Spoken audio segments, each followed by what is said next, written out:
मजीद आपको ये बताएं कि पीपल्स पार्टी के सीनियर रहनुमा लतीफ खोसा इलेक्शन कमीशन पर बरस पड़े हैं। इलेक्शन कमीशन आर्टिकल 220 का हक क्यों इस्तेमाल नहीं कर रहा, उनकी जानिब से ये सवाल उठाया गया है। इलेक्शन कमीशन सबको पाबंद कर सकता है, क्यों हीले बहाने किए जा रहे हैं। इंतखाबात मौखर करने का कोई जवाज नहीं है। मौजूदा मरदमशुमारी पर 90 रोज में इलेक्शन कराए जा सकते हैं। मुल्क में इंतखाबात कराए जाएं, इसके अलावा कोई हल नहीं है। कोई भी आइन से मावरा इक़दाम उठाएगा तो गैर कानूनी होगा। उन्होंने कहा कि अदालत ने पाबंद कर दिया है तो तौहीन अदालत भी होगी। लतीफ खोसा ने यह भी कहा कि इमरान खान के पास कोई वजह है तो सुप्रीम जुडिशल काउंसिल ले जाएं। उन्होंने मजीद क्या कहा आपको सुनवाते हैं।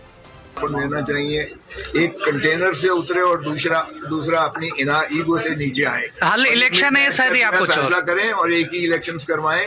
ये इसके अलावा कोई और तरीका नहीं है। आज इलेक्शन करवाते हैं, ये बेयकीनी की कैफियत जारी उसारी रहेगी। 6 महीने बाद दोबारा होते हैं तो फिर आप सीखेंगे कि पंजाब और KPK में तो सूबाई असेंबली किसी और पार्टी की है तो ये न्यूट्रल कहाँ से सेटअप हो गया, और फिर कहेंगे कि धांधली। तो ये खुदारा खत्म होना चाहिए।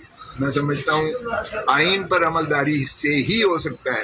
क्यों ये कभी मुक्तदर हलकों के पीछे छुपते हैं और कभी अदालतों के पीछे जो है ये पनाह लेते हैं। निकलें बाहर अपने ईगो से और अपने मामला खुद तय करें। Thank you sir. थोड़ा सा आइन पीपल्स पार्टी के रहनुमा की जानिब से गुफ्तगू की जा रही थी और उनका यह कहना था कि सबको अपनी अना से बाहर निकल के इंतखाबात के बारे में सोचना होगा। एक और